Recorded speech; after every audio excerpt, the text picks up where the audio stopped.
Welcome to this episode of the Stand Up Leaders and the weekly tips for the next generation of leaders.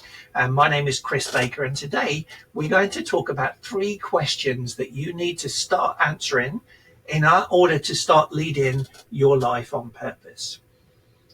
So leaders aren't just born, they're developed, and it all starts with the ability to lead yourself.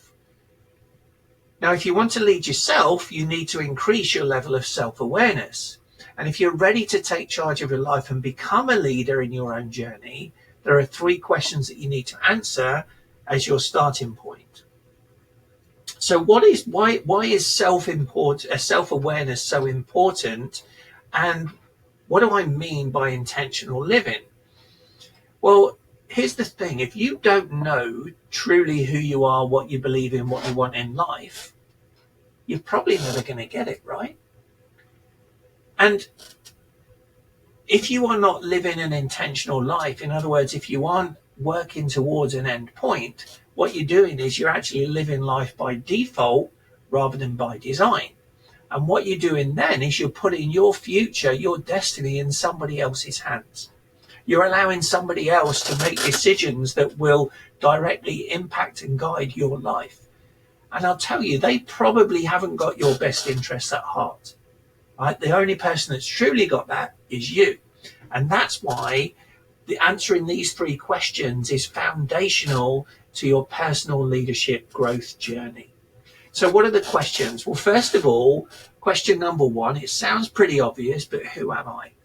Right? Now, this doesn't mean like, what is your name? Where do you work? Where do you live? Right? So this is, who truly are you? This is about developing your levels of self-awareness. Now, working this out and understanding your identity involves recognizing your values, your beliefs, and also your unique qualities. So the values and beliefs are things that you truly hold dear to your heart, that you would not compromise under any circumstances. Now, how do you work these out? Well, one of the ways is to reflect on prior experiences. These are experiences that have shaped who you are and probably inform the actions that you take today. Now, these could be things that have been instilled into your subconscious mind by what you've experienced or what you've been told. And so what we want to do here, our action step, is to actually journal or meditate to identify who you are at your core. Now, this involves, asking yourselves questions about these prior experiences. What made you happy? What made you sad? Why did that make you happy? Why did it make you sad? And you probably want to go 3, 5, 7 levels deep in the why to truly understand the core of who you are. Right? That's what I mean when we say identify who you are at your core. Now, one of the things you can do is work with a list of values and actually start to narrow those down to get to 3 to 5 values that you truly believe you would not compromise under any circumstances. They mean so much to you. And these will be different for every one of us. And these will then be the personal principles that will guide you moving forward. So question number 2, what do I want? Well, clarity of purpose will fuel your leadership journey. All right, knowing your goals will allow you to direct your energy with intention. So again, this is the intentionality coming out. Now, Tony Robbins says that where your energy flows, where your focus goes, your energy flows. So in other words, when you're focusing on one thing, that's what you should do to move towards your vision. So do you have a vision of the future? What do you want it to look like?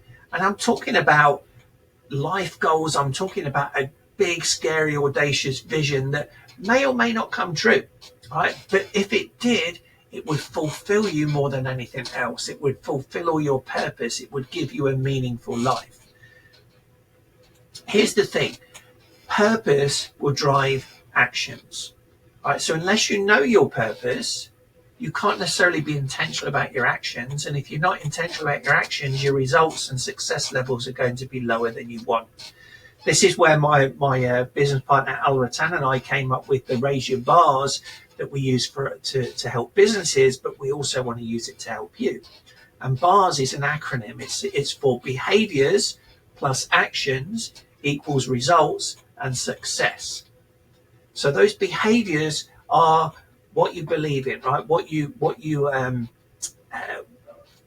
The feelings and the emotions every day. The actions are what you actually do. So the behaviors is who you are, the actions is what you do, and that would directly impact the results and success you get.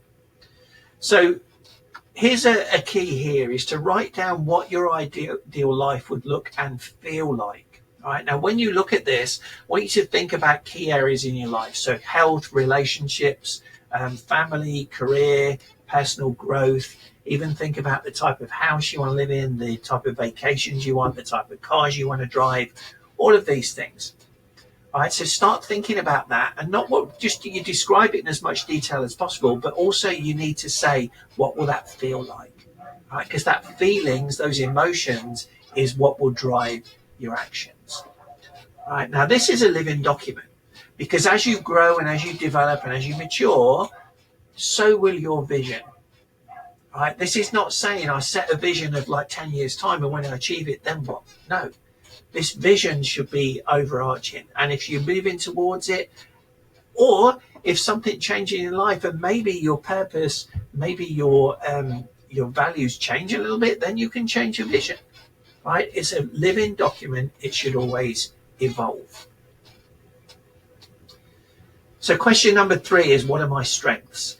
Now, here's the fact that every successful leader maximizes their strengths. Right? They don't try and be great at everything. I hear many people say, I'm a great multitasker. Don't do that.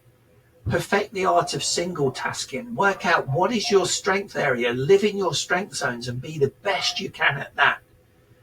That's what the most successful doctors do. Right? You've got GPs that are sort of a jack of all trades but can't really fix anything. What do? They refer you to the specialist. And the specialists are the ones that earn the most money because that's all they concentrate on.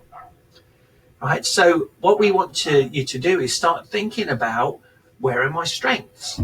Right? Now, to do this, you can look at it and say, well, what do other people constantly praise me on? What do they tell me that I'm good at? What do they thank me for helping them with? You can also think about it from your point of view, is what sort of things come to you effortlessly, right? Effortlessly and easily, that you lose all track of time, that you can get lost in that, and it just brings you the most amount of joy through doing those things. They're your strengths. All right, now what we also want to do is as well as focusing on our strengths, we don't want to ignore our areas of opportunity. Now, don't confuse these with being weaknesses, because weaknesses, what we need to do with those is find other people that are strong in those areas and partner with them or delegate to them and allow them to grow in those areas and allow you to focus on your strengths and then maybe work on 1 or 2 areas of opportunity. These are the things that if you did a little bit more, if you concentrate a little bit more, learn a little bit more, they could become strengths and they are going to benefit you in your journey to where you want to get to, your vision. So how do you do this? Well, one of the things you can do is you can do a strengths assessment. There's different strengths assessments online. Strength Finders is a good one. There is a small cost to it. Or what you could just do is take some time in self-reflection and look at what you do and what are these strengths that you identify yourself, and maybe narrow them down to 3 to 5. What you could also do is ask other people to write down what they feel your strengths are, and then you can compare the two. Now, when they tell you what your strengths are, ask them why they feel that you're strong in that area, right? And then you start to develop that and get clarity on it. And this self-reflection will build your self-confidence and give you the clarity needed for you to become a more effective leader. So in summary, there are basically these 3 questions, as I say. Who am I? What do I want? What are my strengths? Now, really what I encourage you to do is over the next week is start reflecting on these things. Start really digging deep into these and work out the answers to them. Now, don't do it too quickly. If you do it too quickly, you haven't gone deeply enough. Right, so take time and really work it out. You need to set aside time to do that, because if you don't, it will get put to one side and you'll never do it. The choice is yours. Right? You can either watch and wait, or you can act now. If you want to get on, if you are truly wanting to develop yourself as a next generation leader, then I suggest you act now. What you can do is you can share your responses in the comments below. Right? This is a safe space. Everybody do it. We're all learning together. You know, I can respond to those. Other subscribers will respond to those too. You know, maybe put it on your social media, and if you do that, tag Stand Up Leaders and myself so that we can see it. Right? Share these with other people, and encourage everybody to subscribe. Right? We want to create a community of the next generation leaders.